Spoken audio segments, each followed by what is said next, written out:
संगीत की आवाज़, लाइटों की चमक और हंसी की गूंज के बीच मेरी शादी का दिन आया। सब खुश थे पर मेरे कानों में एक अजीब सी बेचैनी थी। मेरी फ्रेंड के साथ उसकी एक फ्रेंड शालिनी भी शादी में आई थी। मैं शालिनी को नहीं जानती थी पर अब जानना चाहती थी। शादी के फेरे पूरे होने से पहले ही वे अचानक चली गई, लेकिन उसके सब कुछ मेरे कानों में गूंजता रहा। तू जिसे अपना सब कुछ मान रही है वो वैसा नहीं है जैसा दिखता है। मुझे नहीं पता उसके कहने का क्या मतलब है। वो मेरे होने वाले पति जानती भी है या नहीं। मेरे लिए उसका ये कहना कोई मायने नहीं रखता था, लेकिन उसके मेरे अंदर शक का बीज बो दिया। मन किया कि ज्योति जिसके साथ वो आई थी उसे शालिनी के बारे में पूछे, लेकिन फिर मैंने उस बात का उसी वक्त पे छोड़ दिया। शादी के बाद सब कुछ सामान्य था। सूरज मेरे पति बेहद समझदार और शांत स्वभाव के इंसान थे। वो हर बात में मेरा ख्याल रखते, मुस्कुराते और मुझे महसूस कराते कि मैं खास हूँ। लेकिन शालिनी की कही बातें मेरे दिमाग में किसी कोने में अभी भी पड़ी थी। मैंने खुद से कहा, उसके पास्ट के बारे में मुझे क्या मतलब, अब मैं उनकी ज़िंदगी में हूँ। फिर भी एक खामोश सवाल हर वक्त मेरे अंदर घूमता रहता, क्यों सूरज ने मुझे सब सच बताया है। पहली बार जब मैंने पूछा, एक शाम मैंने हल्की फुल्की लहजे में सूरज से पूछा, आप शादी से पहले किसी के साथ थे क्या? वो कुछ पल के लिए टिक गए, फिर मुस्कुराते हुए बोले, नहीं, ऐसा कुछ नहीं था। बस यही जवाब मेरे भीतर आग की तरह फैल गया। अगर कुछ नहीं था तो रुक क्यों गए थे? क्यों मुस्कुराना अचानक फीकी पड़ी? अब मुझे हर बात में शक नज़र आने लगा। वो देर से घर आए, फ़ोन चेक करा, किसी का नाम ले।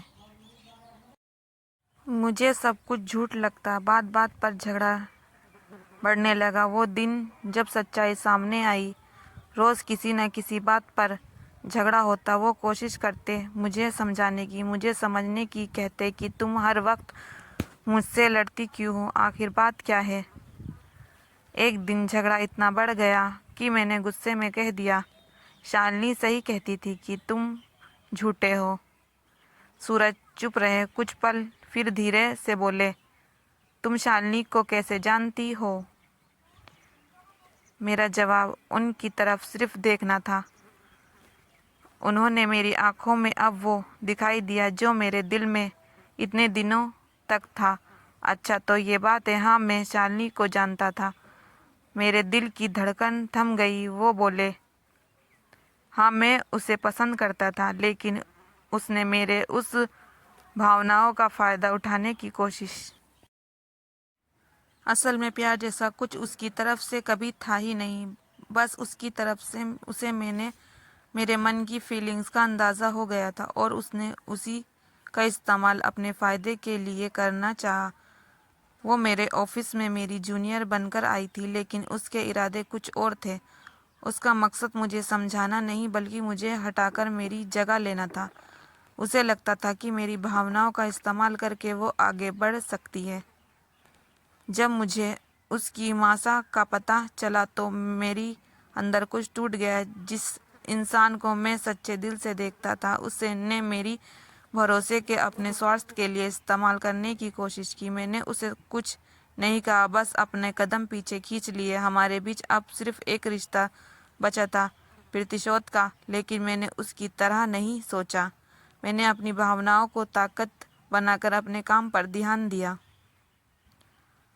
वक्त के साथ मुझे प्रमोशन मिला और उसका ट्रांसफ़र हो गया। शायद उसे ये बात बुरी लगी थी। जाने से पहले उसने बहुत कुछ कहा, ताने, इल्ज़ाम और गुस्से भरे शब्द, पर मैंने कोई जवाब नहीं दिया, क्योंकि मैं जानता था कि सच्चे जवाब शब्दों से नहीं, काम से दिए जाते हैं। मैंने वही किया। शायद आज भी उसे यही ठान लिया होगा कि मुझे खुश नहीं देखना है, पर मैं ये सब की सोच किसी के लिए सोचना समय ही की बर्बादी है। अपने काम और जीवन का करना ही यह मेरे सोच है। इसमें ऐसा कुछ नहीं था जो तुम्हें बताया जाए। मेरी समझने की आई, वो ये कैसे आई और उसने ये सब कब किया। पर सच तो यही है कि ज्योति को फ़ोन उनकी बातों पर मैं सच्चाई लग रही थी।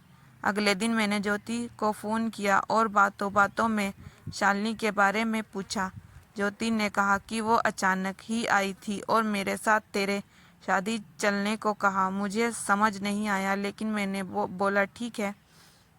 मैंने उसे कहा कोई बात नहीं, आ गई तो। मेरे दिल में अब कोई गुस्सा नहीं था, बस एक सुकून था। मेरे कानों का काटना निकल गया। उस रात मैंने सूरज के पास जाकर कहा, मुझे अब सब कुछ नहीं जानना, बस इतना समझ आ गया कि तुम सच्चे थे। वो मुस्कुराई। सच तो हमेशा वही होता है, बस हम उसे देखने के देर तक कर देते हैं। मैंने उनका हाथ थाम लिया। कभी भी रिश्ता ताकत से नहीं, शक से टूटता है, और भरोसा ही वो धागा है जो उन्हें फिर से जोड़ देता है। Please follow me friend, subscribe me my channel.